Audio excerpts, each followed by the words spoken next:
Esse seminário se propõe a inovar e tentar discutir de maneira bastante ampla os principais temas de política energética no Brasil. Você tem os industriais colocando a seguinte questão: a transição ela tem que ser dirigida por mecanismos de mercado. Luna, você tem uma história aí, né, dentro do Refino.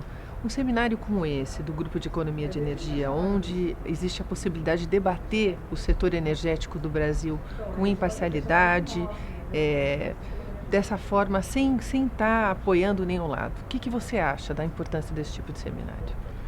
Não, você tocou um ponto importante, que não tem uma espécie de censura, né? A gente pode debater, criticar à vontade, que as críticas são no sentido mais construtivo. Ninguém está falando mal de ninguém, mas umas críticas no sentido de que se aprenda com os erros, pelo menos, e não os repita. E isso é que eu quis mais ou menos mostrar aí na apresentação sobre esses projetos das novas refinarias que estão aí. Nessa palestra sobre o mercado de combustíveis e a reforma necessária levantada pelo professor Edmar e o professor Luciano, uma das questões chaves foi: é possível, né, abrir esse mercado de refino, né, para outros investidores, né? O refino, como você mesmo disse, é um mal necessário, né? Eu queria que você falasse um pouquinho dessas questões levantadas aqui e uma conclusão sua depois desse debate. Olha, a refinaria requer um capital muito alto, né? É um projeto de capital intensivo. Então, é difícil você chamar uma pessoa, um investidor, que venha colocar com uma série de incertezas. Então, a sinalização que o governo está dando, principalmente agora, com esse controle de preço, levando a Petrobras a ficar nessa crise que está aí, desanima qualquer um. Ninguém vai pegar e dizer: não, eu prefiro pegar o meu dinheiro e colocar em outra coisa, mas não vou entrar num refino num país onde as ingerências governamentais são muito fortes. Eu acredito que a gente, ao querer fazer isso, vai levar pelo menos uns 10 anos, até que se acredite que, olha, as ingerências que tem que existir, porque é o acionista controlador, mas elas são feitas de forma a não prejudicar economicamente as empresas. Então, para que se acredite nisso, eu acho que vai levar aí uns 10 anos, porque foi um retrocesso que se deu muito grande com essa interferência agora. O Manzo levantou o contexto histórico dos combustíveis. E o contexto histórico do refino no Brasil? Se pudesse, eu vi que você falou um pouquinho, como é que você poderia resumir mais ou menos? Posso. Quando começou na década de 50, com a refinaria de Mataripe, né, a RELAM, foi uma primeira experiência. Aí eu acho que se diz o seguinte: olha, dá certo.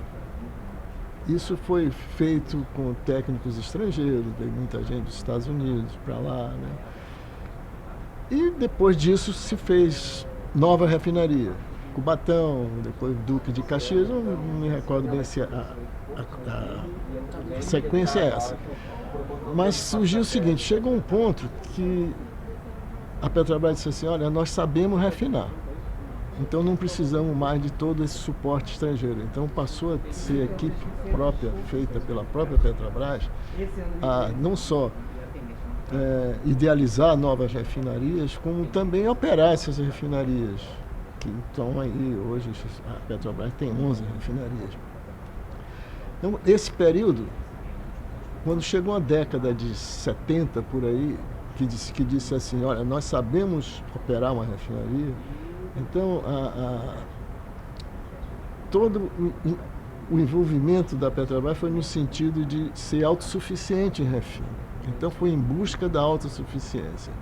Isso veio ocorrer até a década de 80 e até pouco tempo atrás.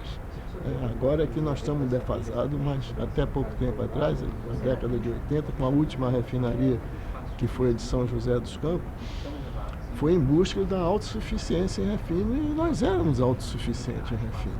Deixamos de ser agora nesses últimos 5, 10 anos.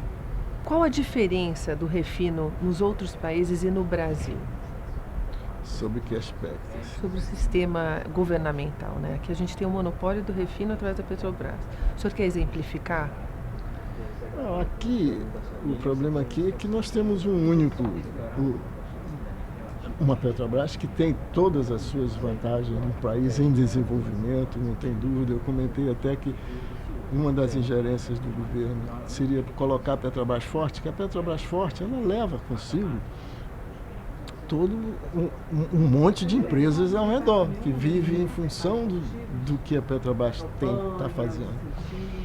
Então, num país grande desse jeito, tem um acionista que é um acionista majoritário que é o governo. Isso é diferente. Na Europa, cada um tem lá sua refinaria, tem seu interesse puramente econômico.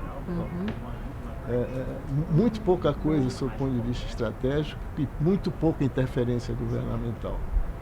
Embora ainda tenha, mas não é nesse nível que é aqui, com domínio total. Você pode ter, na França, você tem vários proprietários de refinarias, como tem no Japão, nos próprios Estados Unidos, né? Não tem aquela figura de um único dominador e ser governo, a não ser parecido conosco é a Venezuela, que a gente não quer repetir a política que nós achamos que não é adequada. Né? Você abafar uma empresa como é feito lá na Venezuela, como pelo menos é dito na imprensa. Né? Essa é a diferença, que nós temos aqui um player único que é o dominador, que é o governo, que tem suas vantagens e ele precisa apenas se ajustar para a gente tirar o máximo dessas vantagens de um país desenvolvido ter isso. E tem feito, até agora tem feito, com alguns tropeços, mas o caminho eu acho que foi positivo. Luna, para finalizar, se você tivesse que vislumbrar daqui a 30 anos, como é que seria essa reforma do mercado de combustíveis? O governo poderia, talvez, não sei, uma das ideias é que, tendo a credibilidade por parte dos investidores de que pode colocar seu capital aqui, que não vai ser prejudicado, seria o seguinte, a expansão podia ser feita bem aberta, como é na parte de upstream. Então, para não trocar 6 por meia dúzia, não é pegar uma refinaria como a Reduc ou a Relan e dizer assim, não, vou trocar de dono, vou vender 20%, 30% dessa refinaria. Não, isso é trocar 6 por meia dúzia, isso não acrescenta nada para o país. Mas, para o futuro, eu acho que seria muito bom que fossem feitas, no início, parcerias entre o governo brasileiro, a Petrobras, com algumas empresas estrangeiras, para as novas refinarias. Por exemplo, a refinaria premium dessa podia ter participação de 30%, 40% de outros players, mas voltado para o que vem, para a expansão. Não cair no erro que foi feito, foi cometido, acho que não sei qual a intenção no governo passado, que era você pegar uma refinaria que está existente, que está produzindo e trocar o dono. Isso para o povo não interessa. Não houve nenhum progresso, nenhum benefício. Agora, para as novas, sim, porque evita que a própria Petrobras ou o próprio governo invista mais. Então, o governo vai investir um pouco menos porque tem parceiros que vão também colocar dinheiro aqui. Mas para as novas, em expansão, não para as existentes. Eu acredito que seria de bom ouvido para o futuro, como você falou, daqui a 20, 30 anos, a gente tenha novos parceiros no início com a própria Petrobras e depois podia ser sozinho, desde que tenha aquela credibilidade. Aí não tem mais retorno. Se o número for significativo de players estrangeiros aqui, eu acredito que a coisa dê certo. Mas, repito, com